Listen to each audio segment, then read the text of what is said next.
Mustangul trebuie să aibă un anumit motor sub capotă. Odată ce ai experimentat stilul lor de viață, odată ce ai experimentat mașini de astea, odată ce ai experimentat un V8 de 5 litri, ți se schimbă foarte mult perspectiva. Că motor de 1 litru am la ștergătoare. Măi, noi suntem doar niște copii care avem doar jucării mai scumpe. Mașina asta este despre experiență, este despre ceea ce îți transmite ție. La prețul pe care îl are, mi se pare un chilipir.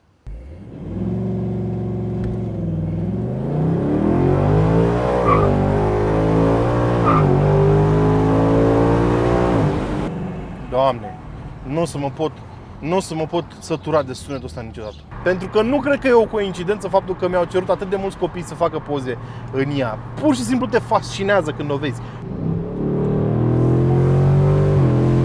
Doamne, nu mă pot abține, îmi pare rău, nu mă pot abține. Nici nu pot să vă descriu cât de fericit sunt în acest moment. Din mai multe motive, dar principalul are de-a face cu ce vedeți aici, lângă mine. E Moby Dick-ul meu, dacă vreți. She's the one that got away. E o mașină pe care am așteptat nu mult, foarte mult timp să o conduc. O mașină de care eram extrem de curios, pentru că, să fim realiști, Mustangul are o reputație care dăinuie de zeci de ani, de la apariția primului model. El a inventat practic un întreg segment de mașini.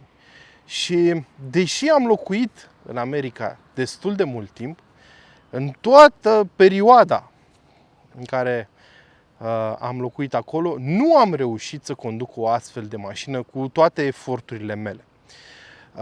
Pentru că, din punctul meu de vedere, și știu că o să sune a snob, Mustangul trebuie să aibă un anumit motor sub capotă. Fără motorul ăla, nu prea e Mustang. Știu că sună elitist, nu înseamnă că nu-mi place motorul de 2,3 litri EcoBoost, doar că dacă e să ne gândim la caracterul acestei mașini și ce o definește, ce face atât de multă lume să o iubească, nu ai cum să ignori faptul că sub capotă trebuie să se afle un V8. Că e mai mare, că e mai mic, că are mai multă putere, că are mai puțină. Din punctul meu de vedere, dacă nu are V8, nu e Mustang.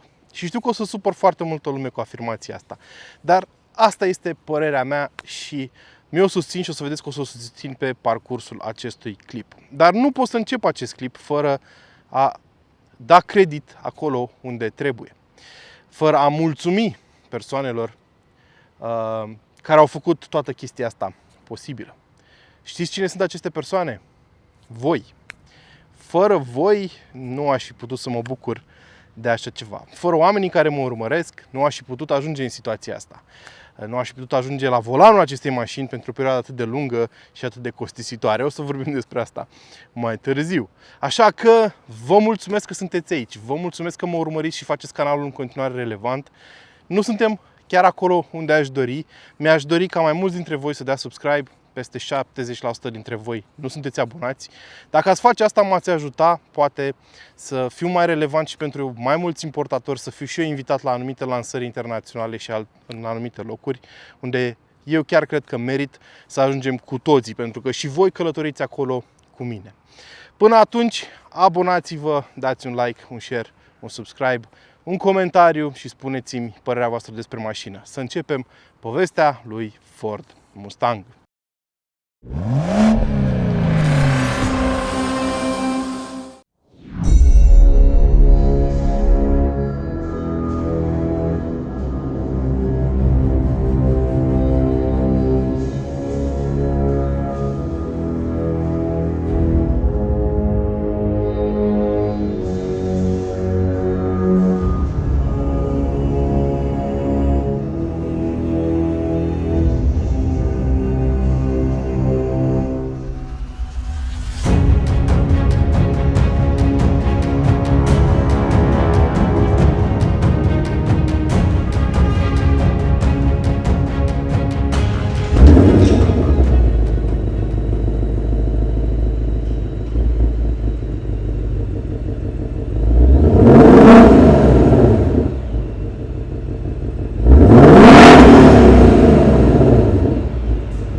care a început acum 6 generații.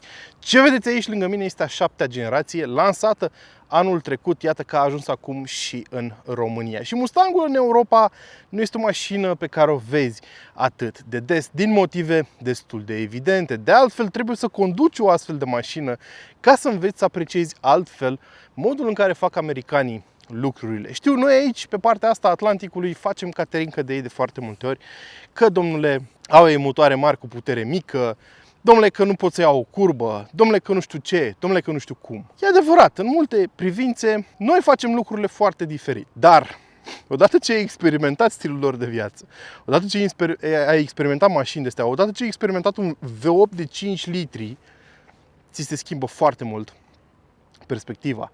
Și vorbeam cu un prieten zilele astea, că după ce conduci o mașină de asta sau de la volanul ei, parcă îți vin în cap niște gânduri foarte necurate, printre care și replicile alea pe care le-ați văzut cu toții pe internet, că motor de 1 litru am la ștergătoare. Măi, e o glumă, știu, dar ca orice glumă are o fărâmă de adevăr. După ce conduci o mașină de asta sau dacă ai o mașină de asta, parcă îți vine să spui lucruri prostești de genul ăsta. Pentru că noi trebuie să recunoaștem că unele mașini, inclusiv asta și multe altele, noi suntem doar niște copii care avem doar jucării mai scumpe.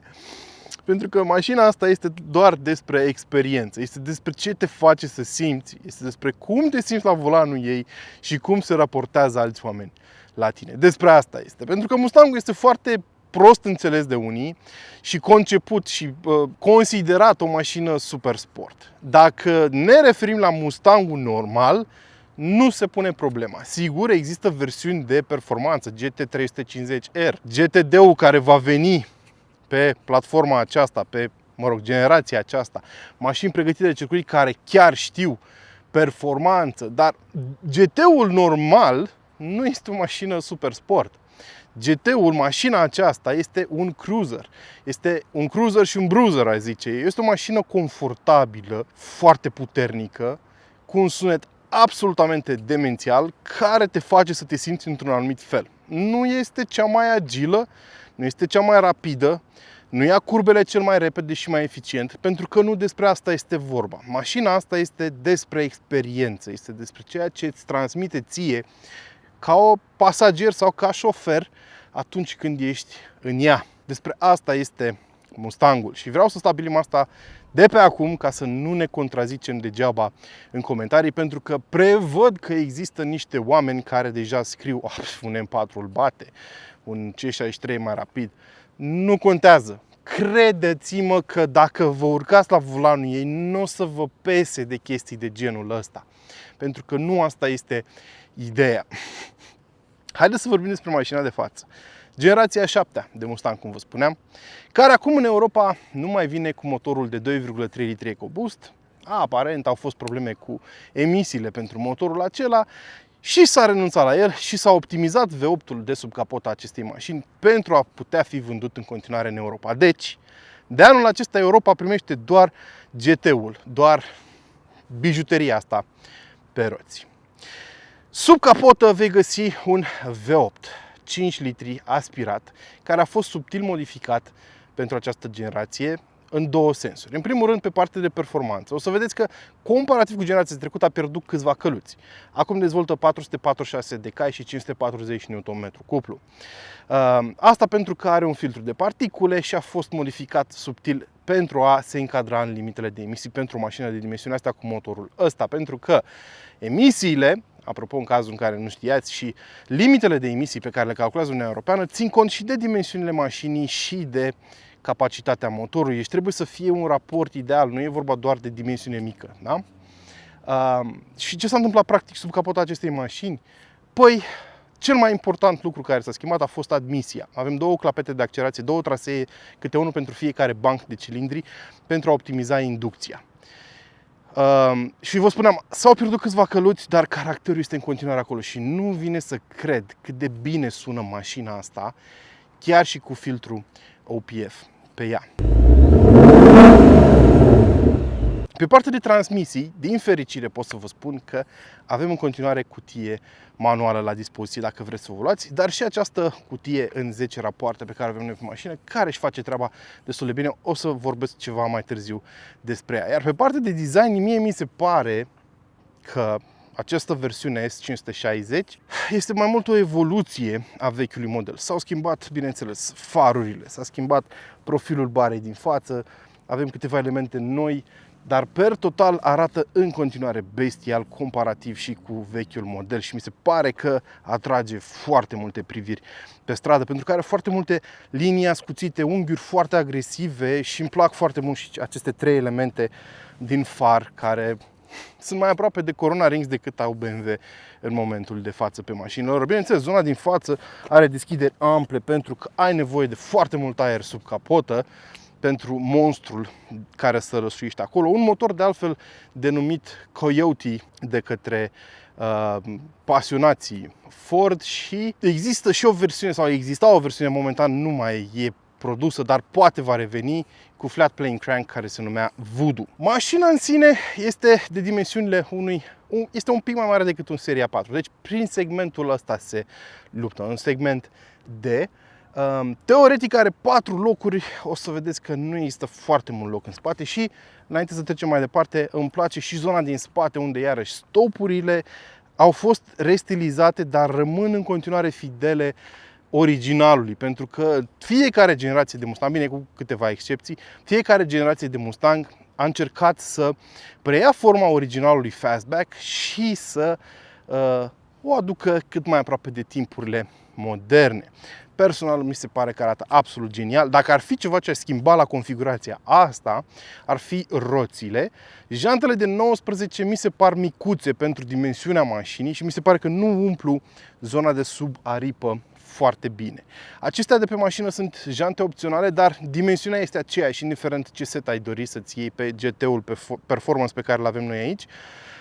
Diferența este doar de formă, da? Dimensiunea tot de 19 este inclusiv în standard și jantele pe care le vedeți aici costă 1600 de euro în plus. De altfel, mașina nu are foarte multe opțiuni extra. Vorbim de o culoare specială, Racing Red, 550 de euro și vorbim de sistemul de frânare Brembo care are scris firma pe etriere cu alb și costă și el la 450 de euro. În total avem undeva la 2600 de euro în opționale pe mașina asta. Și mie unul, la prețul pe care îl are, mi se pare un chilipir. De ce spun asta? Pentru că la 66.000 de euro cât costă mașina asta, așa cum o vedeți aici, ea nu are rival în momentul de față, din punctul meu de vedere. Rivalul cel mai apropiat din punctul meu de vedere este BMW M440i, cu acel magnific 3 litri 6 cilindri sub capotă, care totuși, ca și feeling, nu e neapărat eficiență, nu se compară cu acesta, și începe de la 80.000 de euro. Da. Deci, preț de pornire. Poți să ajungi la 100.000 probabil foarte, foarte ușor. O chestie care m-a surprins la mașina asta este și portbagajul, care are 360 de litri. Mi se pare foarte încăpător pentru o mașină de acest gen și îmi place la nebunie faptul că avem evacuări adevărate în zona din spate. 4 țevi de metal care se încing și care sună într-un mare, mare fel. Da, cam asta este prezentarea exterioară a mașinii. Numai să te uiți la ea din anumite unghiuri și îți provoacă gânduri necurate. În interiorul lui Mustang S650, lucrurile s-au schimbat destul de serios comparativ cu predecesorul său. Vorbim despre o planșă de bord complet diferită, un volan subtil restilizat, o consolă centrală aproape identică cu vechiul model și multe alte modificări micuțe. Ce trebuie să înțelegeți de la început este faptul că Ford a încercat întotdeauna să mențină Mustangul foarte aproape de filozofia originalului. Originalul a fost atât de popular pentru că avea un preț foarte accesibil. Și din punctul meu de vedere, v-am și spus deja, cred că această filozofie este în continuare păstrată. Să-ți cumperi o mașină cu un astfel de motor în 2024 la un astfel de preț, mi se pare în continuare o utopie și mi se pare excelentă poziționarea celor de la Ford. Dar asta înseamnă că nu vei avea în mod necesar o mașină cu un interior premium. Nu este nici rău, nu mă înțelegeți greșit, dar trebuie să vă ajustați foarte, foarte bine așteptările. Și repet, nu este un interior rău, dar nu este niciun interior de seria 8 sau de Bentley Continental GT, ambele pe care vi le-am prezentat aici pe canal, pentru că nu ăla e segmentul de preț în care operează, chiar dacă motorul s-ar potrivi și pe acele mașini. Panourile ușilor sunt îmbrăcate într-un material de plastic moale, partea de sus, da? Partea intermediară este îmbrăcată în piele, la fel cum sunt și scaunele, volanul și cam orice alt element din interior, cu excepția zonelor mai ample. Materialul, sincer, în partea de la mijloc în sus se simte foarte bine. Deci plastic moale în partea de sus, plastic ceva mai dur pe grilele difuzoarelor sistemului audio, piele pe zona intermediară, crom aici la interior, mai rar mai vezi crom ziua de azi pe mașini, da? Și zona de jos are niște buzunoare destul de generoase pentru că vorbim de o mașină americană, da? Dar dintr-un plastic ceva mai rigid. Pe consola centrală iarăși avem un material un plic mai dur aici, pe zona asta. Pe cotieră avem piele, cotieră care se și deschide și are și un spațiu de depozitare aici. Două suporturi de pahare mărișoare, clasic american, o plită de încărcare wireless și, bineînțeles, două porturi USB Type-A și Type-C. Acum, cea mai tare fază de pe toată consola asta, lăsând la o parte schimbătorul care se simte foarte masiv, așa cum te-ai aștepta pe o astfel de mașină, este această frână de mână. Pentru că ea are dublu rol, un rol nostalgic și un rol, nu știu, actual să-i spunem, pentru că nu este o frână de mână clasică. Ridici de ea, vedeți, este practic un mâner foarte elastic și funcționează foarte simplu. Nu are clicheții aia pe care îi auzi la o frână de mână mecanică, să-i spunem, da? Dar dacă ridici de ea, se activează frâna de staționare, care este controlată electronic. Dar dacă apeși pe ea, se dezactivează. Mi se pare absolutamente genială implementarea asta, mai ales având în vedere faptul că în meniul mașinii ai un mod special pentru această frână de mână care să-ți permită să faci drifturi. Da. Ford știe că oamenii care o să-și cumpere mașina asta o să-și o cumpere pentru experiență și livrează lucruri pentru a veni în întâmpinarea lor. Nu-și renegă partea asta a entuziaștilor, nu o ascunde, ci n-aș spune că o încurajează, ci o susține. Bineînțeles, când activezi acel mod pentru frâna de mână, ți se spune că asta ar trebui să o folosești doar pe circuit. La fel, mai ai o opțiune în meniul special Mustang, avem niște butoane aici în partea de jos, da, pe lângă butonul de start, câteva scurtături, să spunem, printre care butonul Mustang, pe care dacă apeși, accesezi un întreg meniu aici în sistemul de infotainment, care e dedicat caracterului acestei mașini, spre deosebire de alte mașini care folosesc tot Sync 4 pe parte de infotainment. Și în acel meniu poți face o sumedenie de lucruri. În primul rând, poți să intri în Track Apps, adică mașina are încărcat în ea o aplicație care îți permite să îți măsori performanța. Ai un acceleration timer de la 0 la 50 km/h, 0-100 și așa mai departe. Foarte, foarte tare și poți să-l folosești în modul automat, adică mașina pornește automat timerul când simte că ai plecat de pe loc, poți să-l folosești cu niște lumini pentru pista de circuit, de drag racing sau de circuit normal. Mi se pare absolutamente genial. Apoi ai brake performance, vă spuneam, poate să măsoare cât de repede frânează de la 100 la 0 sau de la 200 la 0. Mai ai și un lap timer inclus și line lock. Line lock este o funcție care îți permite practic să decuplezi puntea spate, frânele spate, astfel încât să poți să faci burnout pe loc. Da? O chestie care mi se pare iarăși absolutamente genială și Ford știe că oamenii o să facă burnout cu mașina și atunci, ca să nu chinuie mașina degeaba și să-ți distrugă discurile pe spate, au introdus această funcție. Cât de tare e chestia asta? Mai mult decât atât, tot de aici din acest meniu poți să reglezi un mod custom pentru mașina ta, poți să vezi indicatoare adiționale comparativ cu ce vezi în instrumentarul de bord, care să-ți arate, de exemplu, presiunea la ulei, temperatura în ulei, în transmisie, temperatura de apă și așa mai departe, plus forțele G care acționează stânga-dreapta, față-spate, cât de tare accelerezi, cât de tare frânezi și așa mai departe. Mi se pare genial. Și mai mult decât atât, poți să reglezi cum să arate instrumentarul de bord și poți să faci următoarele lucruri. De exemplu, poți să ai instrumentar de bord setat în funcție de modurile de condus. Poți să alegi un singur mod de afișare a informației sau poți să-ți alegi ca instrumentarul de bord să arate cum arăta pe Mustangul Fox Body. Nu știu exact de ce au ales Fox Body, n-a fost neapărat cel mai de succes model al lor, dar mie îmi place foarte mult acea temă retro cu verde, așa, mi se pare absolutamente genială. Și o chestie pe care foarte multă lume probabil o va folosi tot în acest meniu este faptul că poți să alegi cât de gălăgioasă să fie evacuarea. Ea standard e destul de gălăgioasă, să spunem. Poți să-i dai, poți să închizi niște flapsuri în ea, să o faci mai silențioasă. Poți să activezi și quiet start, pentru că mașina asta când e pornită la rece, face un sunet și dacă nu vrei să trezești vecinii, poți să activezi Quiet Start, poți să dai modul sport sau modul track și modul track spune că ar trebui să fie folosită doar pe circuit. Personal, ca volum, nu am observat mari diferențe între ele, dar am observat o diferență de tonalitate. Da? În modul sport și în track sunt, nu știu, sunetul motorului este ceva mai profund, ceva mai are mai multe note joase. Și în spatele volanului avem un instrumentar de bord digital, așa cum v-am spus deja, care arată și funcționează foarte bine. Ai tot felul de indicatori necesari pe el și toată planșa de bord a fost redesenată pentru a include acest panou foarte mare plin cu două ecrane.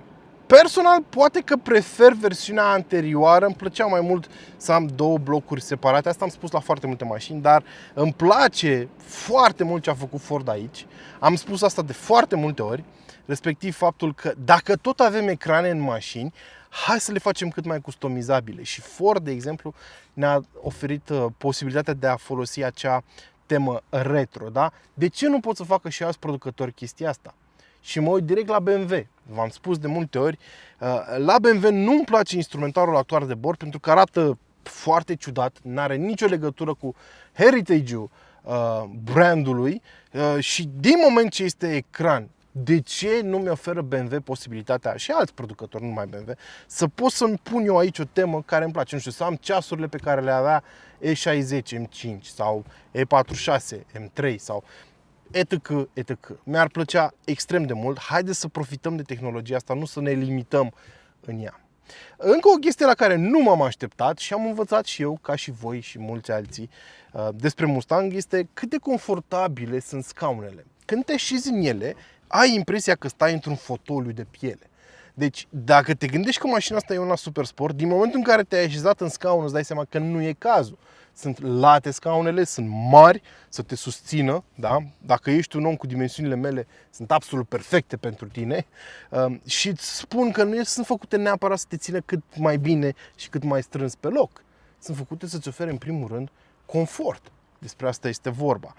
Pentru că v-am spus, ăsta este un cruiser și un bruiser, un GT, dacă vreți. Dacă e ceva ce nu-mi place la interiorul ăsta, este mecanismul de capotare. Nu cred că merge cu ușa deschisă, dar să încercăm. Iată că merge. De ce nu-mi place? O să vedeți că el se mișcă destul de repede, dar ultimul pas este manual. Practic trebuie să desfac un mâner de aici și să-l strâng manual. Ei bine, chestia asta vine cu niște limitări. De exemplu, noi am terminat procesul de decapotare acum, dar geamurile rămân jos. Trebuie să le ridici manual. La decapotare ele coboară singure, dar când decapotezi mașina la fel, trebuie să eliberezi acoperișul din acest mâner. Trebuie să-l dai puțin în spate, să pliezi mânerul în locul lui ca să poată să stea bine în spate acolo și apoi să termini procesul. Vă spuneam, la decapotare geamurile coboară singure, dar mi-ar fi plăcut ca acest sistem, acest proces să fie complet automatizat, cum e pe multe alte mașini. De ce mi-ar fi plăcut asta? Să poți să-l deschid din telecomandă, să poți să-l închid din telecomandă. Probabil folosirea acestui sistem face toată mecanica din spate mult mai simplă. Dar, nu știu, personal mi-ar fi plăcut asta. În spate nu este foarte mult loc, nici nu mă așteptam să fie. Așa se întâmplă în foarte multe modele cabrio. Chiar mă gândeam zilele astea ce cabrio știu eu în care să poată sta cu adevărat 4 adulți. Nici măcar în Bentley Continental GT nu am văzut foarte mult loc în spate. Seria 8, care e un model mult mai mare, nici el nu are. Nici S-Clasul Cabrio nu avea. Probabil Rolls-Royce Dawn, dar Rolls-Royce Dawn nu am testat și nu știu dacă o să testez vreodată să văd dacă oferă cu adevărat spațiu pentru 4 adulți.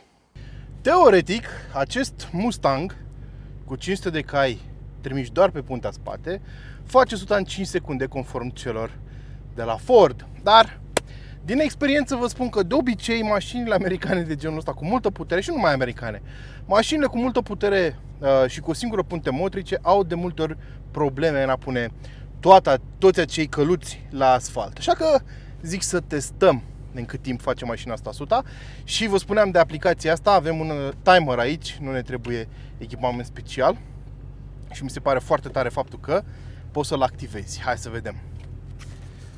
Tot ce trebuie să fac este să apăs pe OK pe volan când plec de pe loc și o să măsoare timpul. Sunteți pregătiți?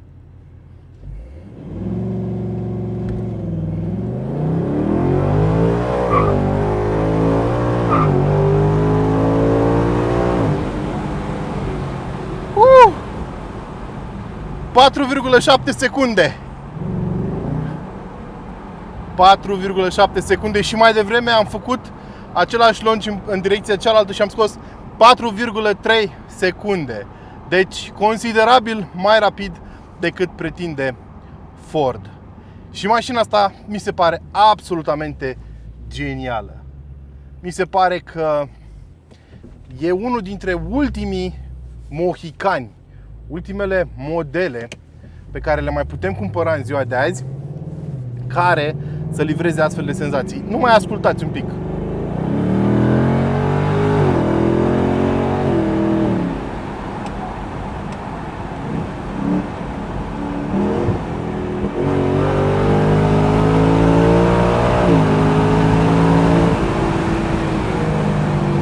Ceva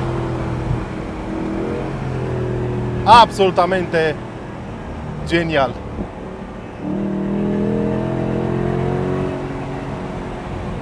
Delicios.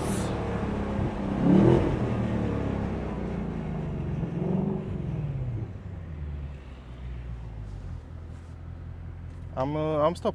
Ești ok.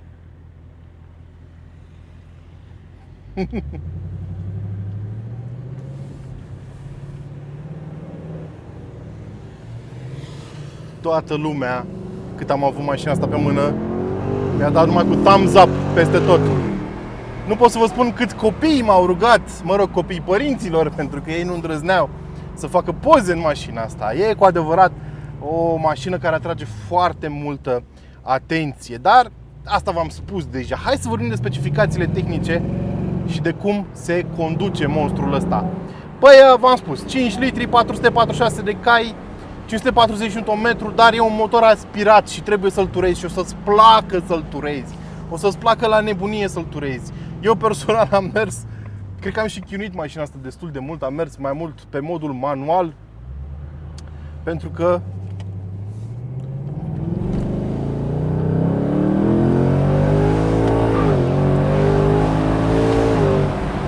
și probabil ați văzut sau ați auzit, sper că ați auzit, nici nu știu, faptul că mi-a scârțit puntea spate când am schimbat treapta, da?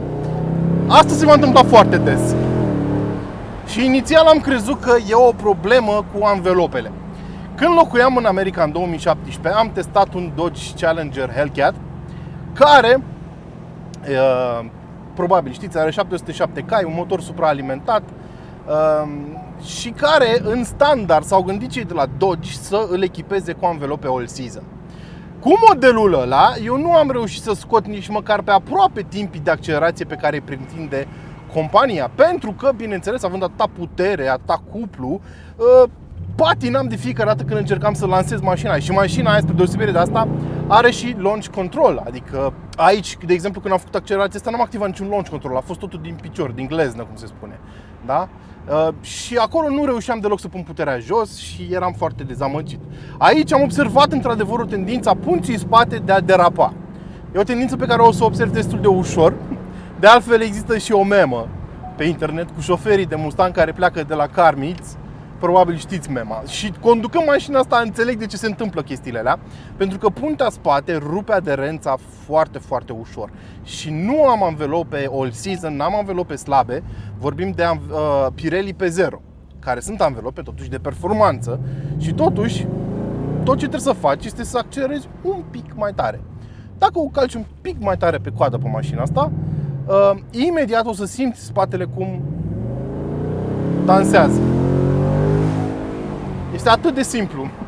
V-am spus deja, mașina are și line lock, are și drift mode, adică poți să te distrezi foarte bine cu ea și Ford îmbrățișează această latură a ei, dar este și periculoasă și cred că știu și de ce. Pe GT-ul acesta primești diferențial cu alunecare limitată pe puntea spate, inclus în standard. Doamne, nu o să mă pot sătura de sunetul ăsta niciodată. Ia. Și asta e evacuarea stock. Gândiți-vă dacă ai pus și o evacuare ceva mai dedicat. Doamne. Așa, despre ce vorbeam? Mi-am pierdut ideea. Da, de anvelope și de diferențial și de ce cred eu că se întâmplă aceste evenimente nefericite. Diferențialul cu alunecare limitată de pe puntea spate cred că blochează un pic prea devreme. Și din cauza asta mașina are tendința de a rupe aderența, da? Trebuie să ai grijă cu ea, trebuie să o respecti. E o mașină care impune respect. Nu poate să o conducă orice clovn care crede că doar pentru că are un permis în buzunar, el e șofer. Credeți-mă, am văzut multe evenimente nefericite cu mașini de genul acesta și dacă nu respecti puterea și arhitectura, modul în care funcționează, te poți trezi în șanț foarte, foarte ușor cu ea. De exemplu, eu cât am avut-o, cred că doar o dată sau de 2 ori am dezactivat controlul tracțiunii doar ca să văd cum se comportă. Dar am observat că e mult prea periculos să o țin așa și atunci am revenit la controlul tracțiunii pornit. Pentru că te va lua prin surprindere foarte repede. Și acum a plecat un pic. Și acum a plecat un pic. Și acum patinează. Aveam 100 de km pe oră și mașina patina. Deci trebuie să ai grijă și să respecti ceea ce conduci, pentru că altfel poți fi luat prin surprindere foarte, foarte ușor. Acum, trebuie să vorbim puțin și despre cutie, da? Vă spuneam, mașina poate fi cumpărată cu motorul ăsta. O să ridic geamul că e foarte mult zgomot. Mașina poate fi cumpărată cu acest motor, cu cutie manuală și cutie automată. Noi avem cutie automată cu 10 rapoarte. O cutie care are un feeling foarte interesant. E a doua oară când conduc așa ceva. Prima oară am condus generația trecută S550 în versiune coupe cu același motor. E o cutie care se simte foarte interesant. Având 10 rapoarte, diferența dintre ele, ca raport de multiplicare, e destul de mică. Și atunci când accelerezi, observi că se comportă aproape ca un CVT, pentru că accelerezi constant și ți se pare, pentru că nu scade foarte mult turația de la o treaptă la alta, ai impresia că accelerează constant mașina. Nu e cazul, ea schimbă trepte, dar fiind foarte multe, v-am spus, diferența este foarte mică. În rest, sincer, mi se pare excelentă, poate fi chiar brutală pe schimburi, da? Dacă o dai și pe manual și ai control asupra schimburilor, poate fi brutal, 1 sau 2 schimburi pot fi brutale, pentru că așa s-a dorit. E o cutie care s-a făcut dintr-o nevoie a celor de la Ford de a crește eficiența și au fost niște specificații clare atunci când au dezvoltat-o. Trebuia să fie super compacte și să aibă cât mai multe trepte, astfel încât să facă mașini de genul acesta cât mai economice. Și am observat că funcționează, nu neapărat în oraș când o abuzezi, dar funcționează. Și o să vorbim și despre consum imediat. Dar în exploatare, dacă o lași să-și facă treaba singură, își face treaba foarte bine. Deci mi se pare o cutie care nu ezită când o lași în treaba ei, își face treaba foarte bine, liniară, niciun fel de sughiți nicăieri, e foarte, foarte ok. Dar apar câteva chestii care nu-mi plac și câteva chestii care ar putea fi îmbunătățite. De exemplu, nu-mi place faptul că atunci când mergi cu ea și o lași să schimbe ea, deci nu o dai pe modul manual, când încetinești nu face downshifts. Sau cel puțin nu le face așa cum ai vrea tu să fie ca să auzi motorul. În niciun mod de condus nu face frână de motor foarte agresivă. Și mi-ar plăcea, nu știu, eu, de exemplu, când încetinesc să aud chestii de genul, nu știu, stați așa. Da? Să frânez și să aud asta. mai frânezi un pic sau de asta. Așa mi-ar plăcea să se comporte. Iar derapezi și aici. Deci este ceva, dacă nu încălzești anvelopele spate, e ceva. Asta mi-ar fi plăcut să facă cutia, da? Să retrogradeze ceva mai observabil, să spunem, nu știu, atunci când încetinești și să ai sunetul ăsta. Poți să dai pe manual și să faci chestia asta. Eu cam asta făceam la un oraș, la semafoare, când încetineam și așa mai departe. Dar mi-a plăcut să facă ea chestia asta într-un mod mai agresiv de condus. De exemplu, dacă o dai pe sport sau dacă o dai pe track mode, să facă chestia asta. Track mode, sincer, nici n-am încercat, poate face acolo. Îmi spuneți voi dacă știți chestia asta. Pentru că track mode n-aveam unde să încerc, e un mod de condus pentru circuit. Altă chestie pe care am observat-o este că uneori are lag când vrei să schimbi treptele, da? Deci o dai pe manual, nu știu, suntem într-a 5 acum, da? Vreau să schimb. Aici schimbă bine, dar dacă depășești 5000 de ture, uneori are un pic de lag. Deci tu apeși pe schimbător și schimbă cam când vrea ea. Sau, mă rog, nu neapărat când vrea, dar are un delay de jumătate de secundă. Există cutii mai precise, dar asta face și ea ce poate. Nu spun că e un lucru neapărat rău, dar nu ai atât de mult control pe cât îți oferă alte cutii. La retrogradare, bineînțeles, o să schimbe când poate. Dacă știe că atunci când ar retrograda s-ar tura mult prea mult și ar afecta motorul, bineînțeles că nu retrogradează. Servodirecția este directă. Dacă o dai în modul sport, servodirecția se întărește un pic. Și îmi place faptul că și cutia își modifică profilul de schimburi, pentru că în modul normal ea este optimizată să consume puțin. Știu că sună ciudat, că suntem într-un Mustang cu motor de 5 litri, dar ăsta e adevărul.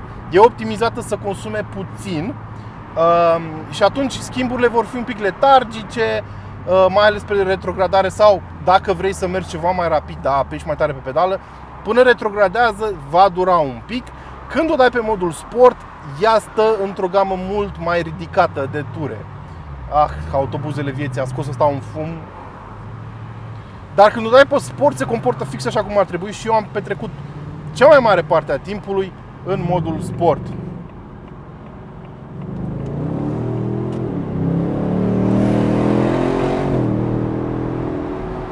Și da, modul sport se comportă fix așa cum ar trebui. Mașina pe care o conducem noi nu are suspensie adaptivă, dar poți să-ți cumperi ca extra opțiune celebra suspensie adaptivă Magnaride, adică cea cu amortizoare care au pilitură de fier înăuntru, ioni de fier, spuneți-le cum vreți, și schimbă viscozitatea astfel încât să devină mai rigidă. Personal, consider suspensia asta că este reglată perfect pentru gusturile mele. Și de ce spun asta? Știu că o să se urce unii la bordul acestei mașini și o să zică, bă, e prea moale pe suspensie, se lasă prea mult în curbe, prea mult tangaj, prea mult ruliu. Există și tangaj și ruliu, dar vă spun, mașina asta n-a fost niciodată o mașină sport. Întotdeauna ăsta a fost caracterul Mustangului. A fost mai mult un GT, un Bruiser, o mașină cu care să mergi la drumuri lungi. Cred că GT-ul de pe mașina asta își merită locul acolo pe portbagaj mai mult decât pe multe alte mașini. Poate inclusiv mai mult decât pe Bentley Continental GT. E un GT de carieră, e un GT prin definiție, prin excelență, prin modul în care se comportă.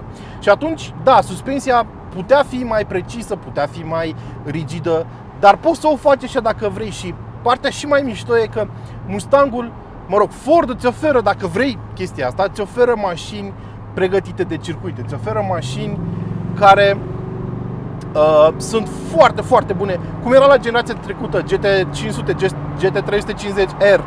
Da, erau mașini absolut geniale pe circuit care au doborât recorduri cu jante din magneziu, chestii, socoteli, jante din carbon. Așa se pregătește și pentru modelul acesta o versiune care se va numi GTD, care va costa vreo 360.000 de euro, din câte am înțeles, va avea vreo 800 de cai și aceea va fi mașina cu care Mustangul va concura cu mașini precum M4 CS sau CSL și alți rivali de genul acesta, dar mai mult cu partea americană, pentru că, din nefericire pentru Mustang, sunt unii oameni care vor face cross-shopping între mașina asta și un Corvette, de exemplu, sau între mașina asta și un Camaro, între mașina asta și un Challenger sau un Charger. Și atunci, da, au concurență serioasă, dar există variantele astea de competiție. Din punctul meu de vedere, nu mi-aș lua o astfel de mașină, da? Eu fix pe asta mi-aș cumpăra, cu scaunele astea foarte late, cu suspensia asta moale, pentru că e un GT. Nu o să fie la fel de rapid și de performant pe viraje ca o mașină europeană, da? Nu o să fie. Scoateți-vă asta din cap. Dar e cu totul altă experiență și atât de enjoyable. Pur și simplu mașina asta trebuie să te bucuri de ea mergând la drumuri lungi sau turând-o prin parcări sau mergând un pic mai tare decât de obicei, să auzi evacuarea aia absolut superbă din spate. Cam asta este ideea, din punctul meu de vedere, la un Mustang. E o mașină cu care îți hrănești sufletul, o mașină cu care îți bucuri copilul din tine. Pentru că nu cred că e o coincidență faptul că mi-au cerut atât de mulți copii să facă poze în ea. Pur și simplu te fascinează când o vezi. E roșie, e decapotabilă, sună într-un fel. Copilul din tine este super fericit când ești la bordul ei. Și cred că asta este ideea din spatele unui Mustang. Așa trebuie experimentat. Sigur, poți să o faci mai performantă, dar cred că e la un pic din farmec. Din punctul meu de vedere, nu mă judecați. Și sunt sigur că unii dintre voi vă întrebați de ce nu am dus-o pe drumul faimos din pădure să o dau pe viraje. Fix din motivele pe care le-am expus mai devreme. Nu mi se pare că e o mașină super sport, cum era Boxster-ul, de exemplu, M4 și așa mai departe. Nu mi se pare că e o mașină de genul acesta. Este un GT și cel mai bine o să-i șadă pe drumuri de genul acesta, unde poți să o mai turezi ocazional, să te mai bucuri un pic de V8-ul ăla de sub capotă și de puterea lui și să o faci safe. Pentru că, repet, e o mașină care îți cere toată atenția. Bun, și acum, dacă tot am zis că e un GT, cam câtă distanță poți să acoperi cu o mașină de genul acesta?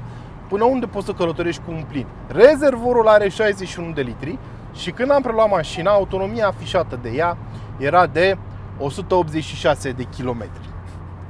Și am zis că, ok, a fost abuzată pe circuit, probabil de asta, are o estimare bazată pe cum s-a mers ultima oară, pentru că mașina asta a fost la un festival organizat pe Motor Park și s-a cam abuzat de ea, se și vedea pe anvelope. De altfel, dar anvelopele încă au carne, nu de asta derapează, pur și simplu așa derapează ea. Bun, și atunci am luat-o la un test de consum și am observat că nu era o estimare chiar eronată. Consumul în București, bun, nu numai în București, oriunde mergi cu mașina asta, consumul o să depindă în primul și în primul rând de cât de tare te poți abține să nu o calci pe coadă, să nu calci pedala de accelerație și să auzi. De asta va depinde consumul. Punct. În București, cred, nu sunt sigur, dar cred că în București, Doamne, nu mă pot abține, îmi pare rău, nu mă pot abține. Cred că în București poți să scoți un 22 consum cu ea. Poți. Eu n-am scos. Eu am scos undeva între 26 și 28. Cu rezervorul de 60 de litri, da, cam 200 de kilometri autonomie. Să mai aud eu pe cineva că se plânge de autonomie la mașinile electrice. Am spus întotdeauna, problema nu e autonomia, problema e timpul de încărcare. Cu asta am oprit la Peco, am alimentat în 10 minute și mi-am făcut treaba. Da, deci cam așa, cam pe acolo zic eu că e consumul în oraș. În afara orașului, în schimb, am avut niște surprize foarte, foarte plăcute. Pe DN, cum suntem acum, consum de 8. Consum de 8, 5 litri sub capotă. Da? Deci cutia asta chiar își face treaba. Etajarea super lungă, mai ales la ultima treaptă, își face treaba. Pe autostradă am avut consum în jur de 10-10,5. Ceea ce mi se pare parfum, dar repet, este vorba de cât de tare te poți abține să o cași pe coadă. Pentru că ajungi la 200-250 de km pe oră foarte repede. Și acolo consumurile se schimbă. Eu ce consumuri v-am dat sunt cele obținute mergând legal, pentru că nu pot să merg altfel decât legal atunci când fac testele de consum. Pentru că dacă aș merge cu viteze variabile, n-ar mai avea niciun fel de relevanță consumurile mele, testele mele de consum, care, apropo, îmi ocupă foarte mult timp, dar vreau să le fac pentru că vreau să vă dau niște numere concrete pe partea asta. Deci, din punctul meu de vedere, ca GT, dacă consumă 10, să spunem, hai 11, poți să faci vreo 500 de km cu un plin, ceea ce mi se pare absolutamente decent. Mi-ar fi plăcut ca mașina să aibă un paravânt inclus în standard, poți să-ți cumperi, dar contra cost, la 110, 130 nu e foarte rău vântul în mașină dacă ai geamurile ridicate, dar se putea mai bine și un paravânt cred că ar ajuta. În rest, mi se pare absolutamente superbă. Este demențială, o mașină cum nu o să mai vedem. Analog, așa cum ar trebui, old school, v-am spus, mi-aș lua o manuală doar pentru că pot. Că pe multe mașini nu mai poți să-ți iei manuală. Și să ai o manuală, propulsie, frâna asta electronică care îți permite să faci drifturi și mi se pare absolut genială, line lock, drag strip mode, etc. Mi se pare o combinație pe care pur și simplu nu o mai găsești. Și trebuie să vorbim și de preț, v-am spus deja prețul. Mi se pare că la banii ăștia Mustangul este unic. Mi se pare că la banii ăștia Mustangul este best buy și este chiar ieftin. Dacă vrei o mașină care să-ți hrănească sufletul, 60.000 de euro pentru monstrul ăsta chiar mi se pare puțin. Sigur, trebuie să iei în considerare faptul că trăiești în România, o să te usture un pic la impozit, o să te usture un pic la asigurare și la consum, dar consumul nu e relevant, dar mi se pare absolutamente genială și mă bucur atât de mult că am avut ocazia să o testez, să vă arăt și nimic din toate astea nu s-ar fi întâmplat fără voi. Așa că încă o dată vă invit să dați subscribe, să devenim mai puternici împreună, să-mi dați un comentariu, un like, un share, ce vreți voi, mă ajută foarte mult. Urmăriți clipul până la capăt și asta mă ajută foarte mult.